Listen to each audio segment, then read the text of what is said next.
Welcome to Cave of Adullam Ministries annual Bible reading plan. Join us daily as we dive into the Word of God. What are you waiting for? Let's begin. Psalm 1 to Psalm 3, New King James Version.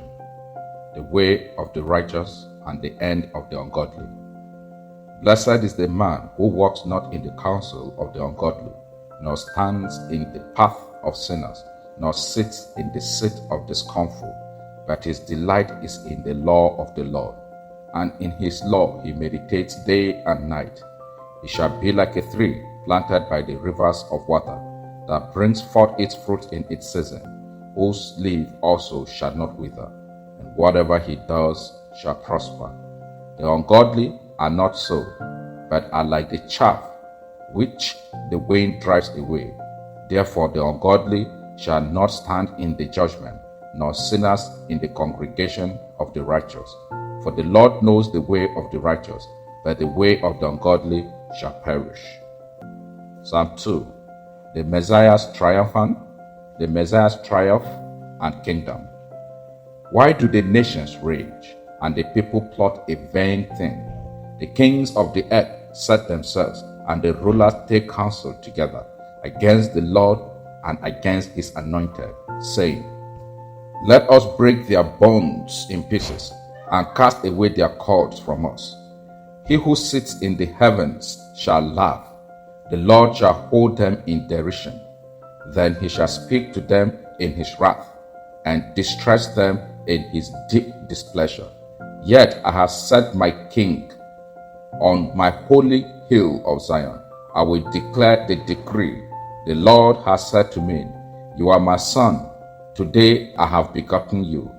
Ask of me, and I will give you the nations for your inheritance, and the ends of the earth for your possession. You shall break them with a rod of iron. You shall dash them to pieces like a potter's vessel. Now therefore be wise, O kings. Be instructed, you judges of the earth. Serve the Lord with fear, and rejoice with trembling.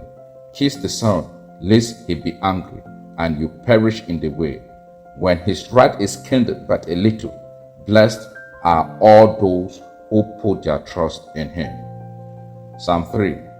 The Lord helps his troubled people. Lord, how they have increased who trouble me.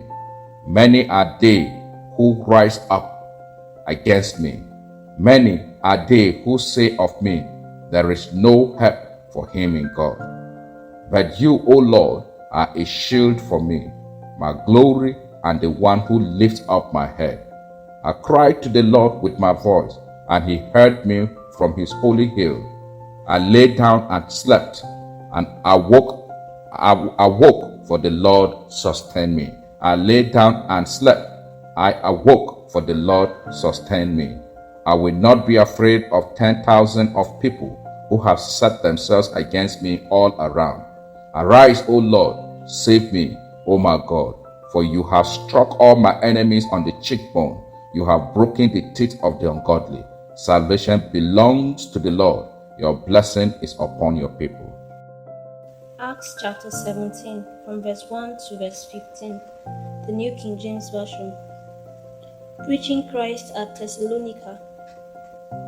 Now when they had passed through Amphipolis and Apollonia, they came to Thessalonica, where there was a synagogue of the Jews. Then Paul, as his custom was, went in to them, and for 3 Sabbaths reasoned with them from the Scriptures, explaining and demonstrating that the Christ had to suffer and rise again from the dead, and saying, This Jesus whom I preach to you is the Christ. And some of them were persuaded, and a great multitude of the devout Greeks, and not a few of the leading women, joined Paul and Silas. Assault on Jason's house.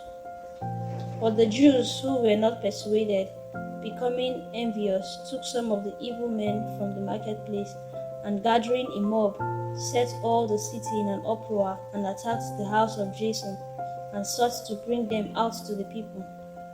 But when they did not find them, they dragged Jason and some brethren to the rulers of the city, crying out, These who have turned the world upside down, have come here too. Jason has harbored them, and these are all acting contrary to the decrees of Caesar, saying there is another king, Jesus. And they troubled the crowd and the rulers of the city when they heard these things. So when they had taken security from Jason and the rest, they let them go. Ministering at Berea. Then the brethren immediately sent Paul and Silas away by night to Berea. When they arrived, they went into the synagogue of the Jews. These were more fair-minded than those in Thessalonica, in that they received the word with all readiness and searched the scriptures daily to find out whether these things were so.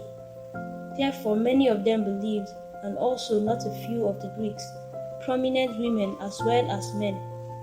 But when the Jews from Thessalonica learned that the word of God was preached by Paul at Berea, they came there also and stirred up the crowds. Then immediately the brethren sent Paul away to go to the sea, but both Silas and Timothy remained there. So those who conducted Paul brought him to Athens, and receiving a command for Silas and Timothy to come to him with all speed, they departed. Let the word of God dwell in you richly, as it transforms you into a matured believer. See you tomorrow for another episode.